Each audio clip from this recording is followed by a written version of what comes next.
Hey, what's going on? You know who it is. You know what it is. All right, you guys, peep game, man. Paulie malignaggi, to a certain degree, I respect what he does. I respect him as a commentator. But at the same time, it doesn't mean that I can't disagree with him. Yes, they get paid to do this. They get paid to do that. That doesn't mean just because they're on TV that they're right. Because Nick Wrong is always wrong. I don't call him right because he's more wrong than he is right. They're just on TV giving their opinion. People got to understand something. What these dudes say on TV is not necessarily the gospel. So when you come on there caping talking about what Paulie said is this and Paulie said is that, doesn't mean it's the gospel. You can agree with him and you can disagree with him. But this is one case where I disagree with him. I think he's taking the Deontay Wilder Tyson Fury thing to the extreme. For people to say like him to say, what fight was you watching if you think Deontay Wilder? I saw Tyson Fury get his ass dropped basically 3 times, except one didn't count. So at the end of the day, for people to make it look like Tyson Fury put on a boxing clinic, you nuts. Now, everybody had what they like in boxing, what they want to see, but I thought Wilder won the fight. I had it 7-5 Wilder. I'm just keeping it 100. I'm just keeping it 100. Like I said before, just because you on TV doesn't mean that you're 100% correct. Hey, just because I'm on YouTube, I'm not right about everything. I make mistakes. You don't have to agree with me. But my thing is, when you disagree with me, just be respectful. But when you start calling people out their name and all that type of shit, that's when your ass get blocked. You can respectfully disagree. Some of my favorite subs disagree with me about certain shit. So as long as you're respectful, it's cool. I don't agree with Paulie malignaggi. So before somebody come on here and say he used to box, fine. So what? I used to fight in the streets.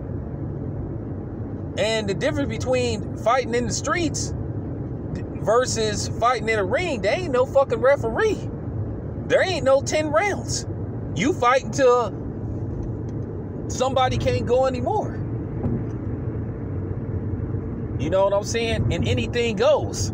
You could go from boxing to kicking to body slamming. It could turn instantly from boxing to wrestling to MMA in a heartbeat, depending on how well you doing in the fight.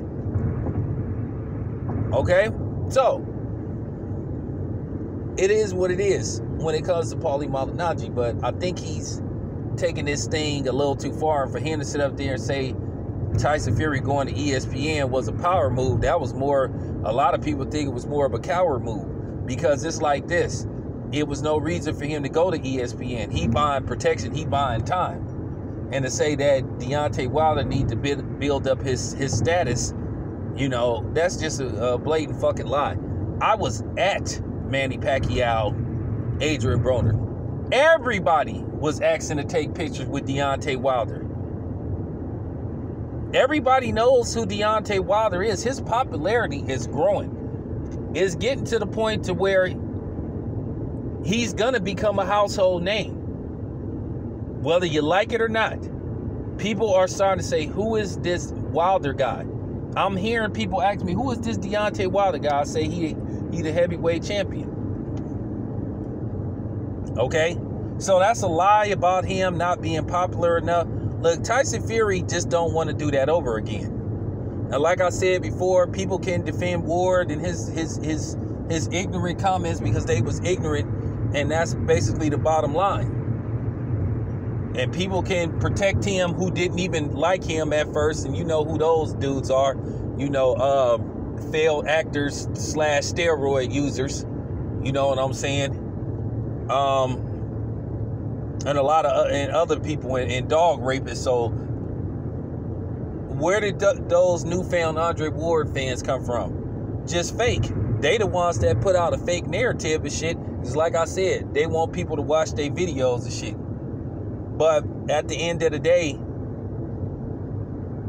Paulie, I disagree with him. I disagree with him to the fullest.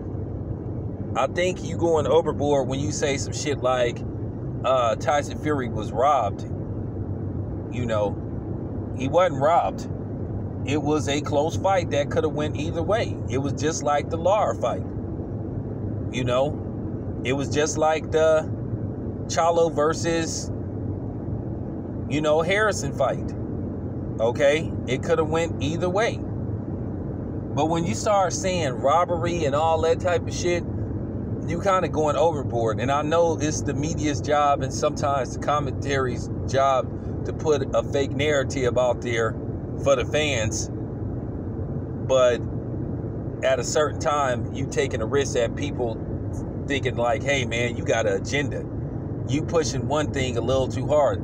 And that was the problem with HBO. That's the exact reason why HBO is out of business. And Paulie Malignaggi need to be careful because he steadily turned it into the HBO crew. He used to be very good at first, very objective, called it right down the middle, but now he's being a agenda-driven, commentary guy. So he need to be careful. You don't want to go the HBO direction. Now, Al Bernstein, have no problem with Al Bernstein. Mauro Renato, don't have no problem with him. So, but Paulie, they got to be careful. Because then when Paulie starts being agenda-driven commentary guy, people going to see right through that. So that's all I'm saying. I disagree with him. I disagree with him to the fullest. But anyway, this your boy Town Business, man. I'm out.